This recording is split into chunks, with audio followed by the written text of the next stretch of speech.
capítulo 10, versículo 1, o 9 e o 10. Hoje eu quero trazer para a igreja as lições para a nossa vida a partir da história do primeiro monarca de Israel, do rei Saul. Eu estou acostumado a ouvir sempre críticas muito pesadas acerca de Saul, mas eu entendo que a história desse primeiro monarca tem grandes lições para mim e para você, orientações as quais nós precisamos para uma jornada cristã na presença de Deus com relevância nessa terra. Amém? O texto nos diz assim: Samuel pegou um vaso de azeite e derramou sobre a cabeça de Saul. Então ele o beijou e disse: o Senhor está ungindo você como príncipe sobre a sua herança, o povo de Israel. Versículo 9. Aconteceu que no momento em que Saul se virou para despedir de Samuel, Deus mudou o coração. E todos esses sinais aconteceram naquele mesmo dia. Quando eles chegaram a Gibeá, eis que um grupo de profetas saiu ao encontro deles. O Espírito de Deus se apossou de Saul e ele profetizou no meio deles. Os irmãos podem tomar o seu assento. Eu quero trazer para a igreja hoje alguma coisa daquilo que o Senhor tem revelado a mim, que o Senhor tem compartilhado comigo, lá no meu secreto, lá em casa. E essa passagem específica mexe muito comigo. Eu vou começar a explicar para os irmãos por quê. Nós aprendemos desde pequenininho que Saul foi uma escolha dos homens e não de Deus, que foi alguém escolhido pela aparência. E eu já quero começar desmentindo isso, porque o texto diz que o Senhor está ungindo você. O Senhor é quem ungiu a Saul. Nós vemos que essa história se inicia ali no capítulo 9 de 1 Samuel, aonde o profeta ele já tem uma revelação de Deus que no dia seguinte alguém vai chegar para ele, e esse alguém terá um papel muito importante na construção da monarquia. É bom lembrarmos que Samuel aqui já estava bem velho. Ele fora o primeiro juiz, profeta e sacerdote que Israel teve. Ele fez uma função tripla diante de uma situação que marca o final do período dos juízes e o início do período da monarquia. Samuel já está bem idoso e os seus filhos, que se chamavam Joel e Abias, não seguiam os caminhos do Senhor. É interessante nós olharmos a história bíblica, porque os filhos de Samuel repetem os mesmos erros dos filhos de Eli, o sacerdote, o juiz anterior a Samuel. Nós vemos os filhos de Samuel não tendo um bom procedimento na presença de Deus. No capítulo 8 aí do livro de 1 Samuel, nós vamos ter algumas informações acerca deles. É bom nós também enfatizarmos que, de acordo com o que está escrito lá no livro de Deuteronômio, capítulo 17, do versículo 14 em diante, há uma promessa que Deus vai levantar um rei, Deus vai levantar um homem para governar, para dirigir o seu povo, mas esta ainda não é a ocasião. E o povo está pedindo para Samuel: Samuel, seus filhos não seguem os seus passos, os seus filhos não são profetas, não é um profeta como você, Samuel, constitui-nos um rei. Deus então vai olhar para a menor das tribos, a tribo de Benjamim, e de lá vai separar um jovem tímido, um jovem que a Bíblia fala que dos ombros para cima se destacava no meio da multidão, mas era alguém tímido. E esse jovem, ele sai à procura de uns animais do seu pai que se perderam, eram algumas jumentas, e um dos seus servos tem a brilhante ideia deles procurarem um profeta para saber onde é que foram parar essas jumentas. Isso provinha de Deus, porque Deus já queria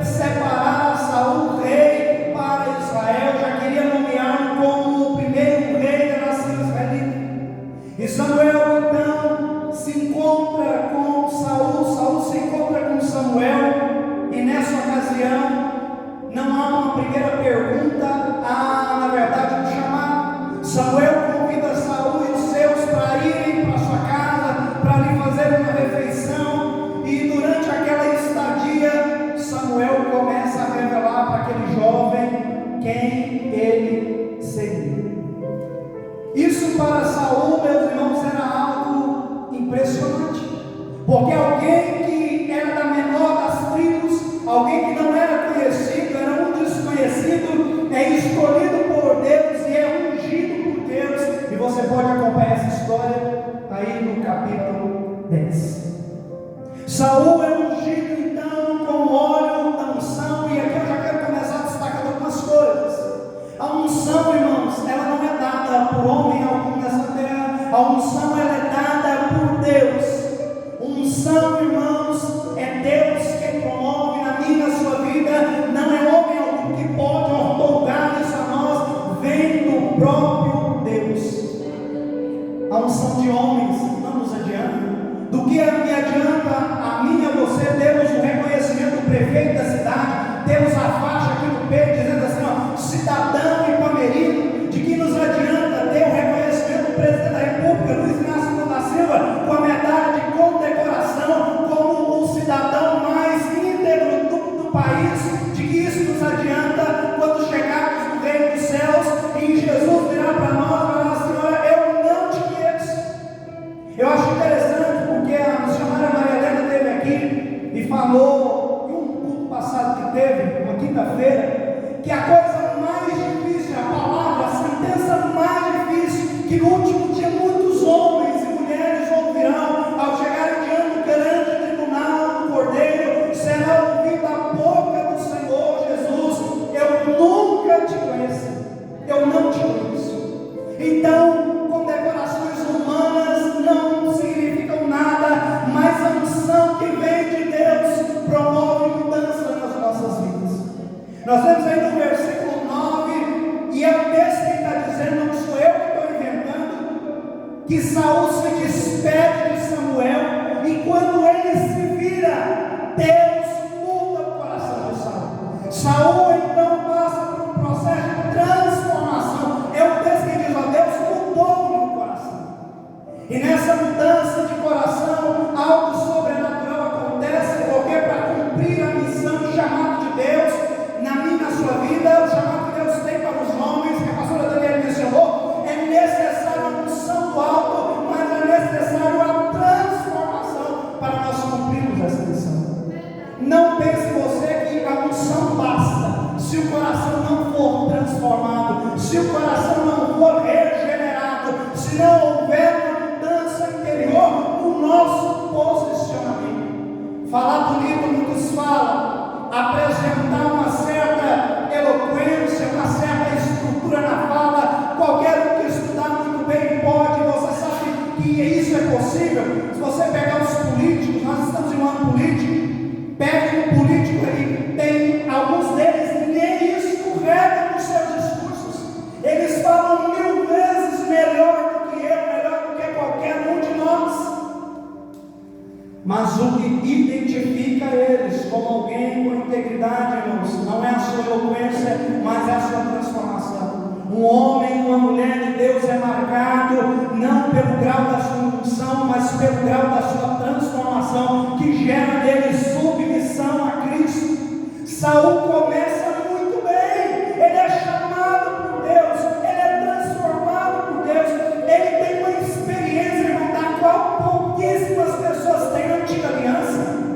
Irmãos, ele profetizou, ele teve uma experiência profética. O versículo 10 diz: o Espírito de Deus se apossou de Saul e ele profetizou no meio deles. Está surgindo aí é recente isso. Um dos defensores é o pastor César Moisés de Carvalho. O Gutierrez Silveira também defende que essa experiência aí que Saul teve é semelhante, muito próxima, semelhante à experiência que nós temos hoje em dia de falar em outras línguas, porque o texto não menciona o que foi que Saul profetizou, o que foi que Saul sentiu nesse momento, irmãos, que algo sobrenatural ia acontecer. aconteceu, de modo tal que nunca mais Saul experimenta desse profetizar. Saul então tem um revestimento de poder que é fundamental para o cumprimento da chamada de Deus na vida dele. Veja que Saul é ungido rei, ele recebe a unção, Deus muda o coração. Eu vou usar as expressões que está aqui nesse vídeo para depois o irmão fazer. O irmão Everton inventou lá na pregação dele. Aqui, ó, está aqui, ó. O Senhor está ungindo você, ele recebe a unção, Deus muda ali o coração, versículo 9, e no final do versículo 10, o Espírito de Deus se apossou de Saul e ele profetizou no meio deles. Saul tem uma experiência que é marcante na sua vida, que é necessária para a missão que Saul vai passar a desenvolver agora. Haja vista que nunca outrora Israel tiveram um rei, e agora marca o início de um novo período que finaliza o período dos juízes e inicia o período da monarquia, que vai durar alguns séculos ali em Israel. Quando nós vamos um pouco mais aí nos versículos, 1 Samuel capítulo 10, o versículo 20, Samuel fez com que todas as tribos se aproximassem, e a tribo sorteada foi de Benjamim.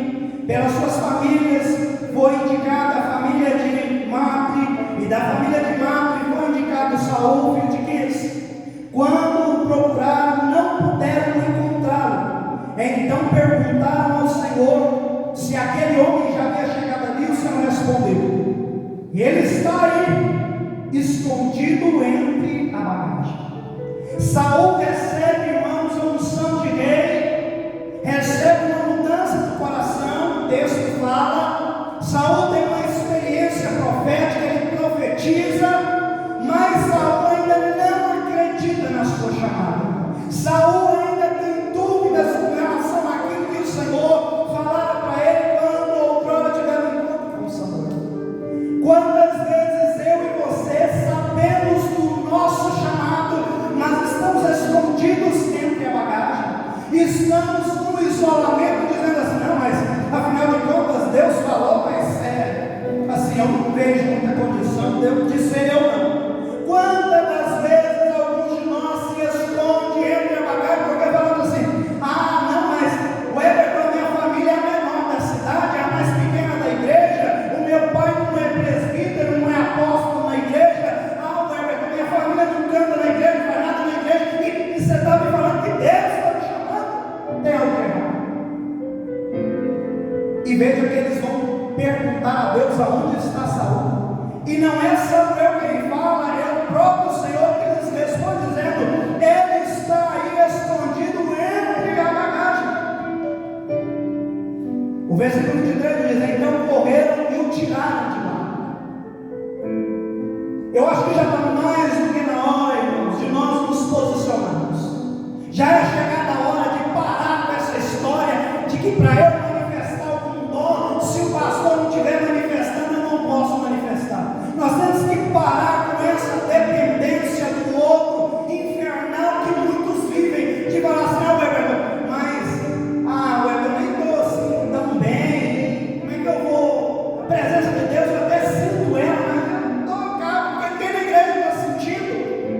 Nós estamos mais do que na hora, irmãos, de vivermos uma vida vitoriosa na presença de Deus, porque Ele já nos chamou, já nos deu unção, já nos transformou, Deus já nos encheu do seu poder, e ainda tem muita gente se escondendo. Não é tempo de se esconder, é tempo de sair de trás da bagagem e correr para a posição da onde Deus tem chamado você. Saul se esconde, mas Deus anuncia. Veja que agora que Deus faz o anúncio de Saul, ele toma posse da mais alta posição da monarquia. O rei, meus irmãos, era a figura máxima desse novo projeto que Deus implanta sobre Israel. Talvez tenha muita gente que lembra, mas Saul não tem nada de bom para nos ensinar. Porque você fala isso, a gente tem que parar com essa ideia de achar que aqui, irmãos, até aqui a revelação do texto bíblico, vidas não tem nada a nos ensinar. Saul vai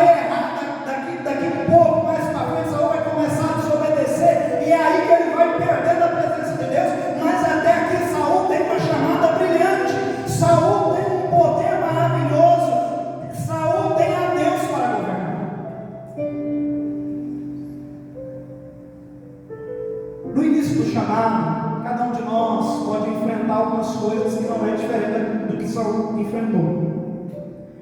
O versículo 27, 26 diz assim, ó: também foi Saul para sua casa em Gibeá, e com ele foi uma tropa de homens cujo coração Deus havia tocado. Tem ocasiões que quando você recebe da parte de Deus algo especial para fazer no tempo, Deus vai colocar pessoas ao seu lado para no cumprimento dessa missão o sobrenatural ser realizado. Deus toca no coração de alguns homens que acompanham Saul, e dali em diante vão ser seus fiéis escudeiros. O versículo 27 diz: mas alguns homens malignos, o texto diz, ó, malignos, disseram: como poderá esse homem nos salvar?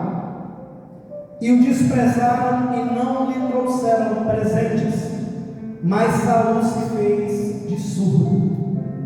Ei, meu irmão e minha irmã, na nossa caminhada, na nossa jornada, não é todo mundo que vai aplaudir à medida que nós avançamos no reino de Deus. Olhar para você, mas que maravilha, está se destacando, Deus está soprando o nome. Não, tem pessoas que vão ficar chateadas. E sabe o que Saul ensina aqui para nós? Que nós temos que se fingir de surdo. Eu ainda estou pelejando, pastor, para aprender isso aqui com Saul. Fingir de surdo. Porque tem vezes que pessoas mal intencionadas se levantam e falam: não, seu pastor errou. Não, a igreja lá já está com o dia contado, vai fechar as portas, acabar. O que você está fazendo lá? Eu entendo, meus irmãos, que eu e você temos uma chamada nesse tempo e que nós temos que nos posicionar e fechar os nossos ouvidos, porque Deus tem nos chamado para uma grande obra, para uma grande missão, e eu e você temos o privilégio de fazer parte disso. É hoje, não é amanhã, não é daqui 10 anos, é hoje. É por isso que é tão importante, meus irmãos, essa experiência com o poder de Deus, que é marcante, que é transformadora. Saul se finge disso.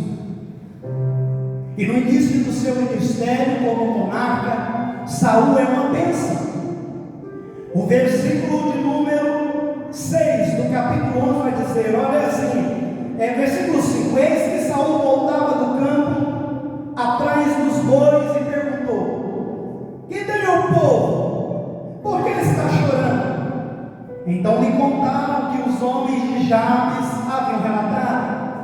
Quando Saul ouviu essa palavra, o Espírito de Deus se apossou dele e ficou furioso. Saul tem agora como rei de Israel uma primeira medida administrativa a ser tomada. Estava ocorrendo uma injustiça. E que injustiça era essa, meu irmão? O povo de Jabes, Gileade, estava sofrendo um ataque de Naás, sua bonita, e esse homem estava sendo mal para com Israel, estava sendo mal para com Jabes, Gileade. E Saul, então, aqui, irmãos, como rei, toma uma primeira medida administrativa. Mas veja que Saul não está sozinho, o Espírito de Deus se apossa dele. E Saul se levanta em grande ira. E ele fala: quem vai comigo guerrear por Israel? E ele sabe. Saul é uma bênção no início do seu ministério, no início da sua caminhada. Mas Saul enfrenta uma coisa que nós vemos acontecer muito hoje. Quantas pessoas nós hoje, você tem conhecimento, não é um vizinho do celular, é você. Quantas pessoas você conhece que foram usadas por Deus em sinais, prodígios, maravilhas, e hoje estão nos bares, nas sarjetas, abandonados e imiscuídos em toda sorte de vícios e atrocidades? Em uma mão talvez você consiga, faltou dedos em uma mão para você contar. E por que isso acontece, irmão Heber? Isso acontece porque as pessoas não zelam pelo seu chamado. Elas acham assim: não, Heber, Deus me constituiu presbítero da casa do Senhor, agora não precisa fazer mais nada, é só me sentar na cadeira, sorrir e falar assim: ô igreja, olha como eu sou lindo, comprei um terno do ano, carro lá, igreja, eu sou uma bênção. E parar de orar, parar de jejuar, parar de consagrar. Irmãos, o que mata o ministério hoje de uma pessoa é a letra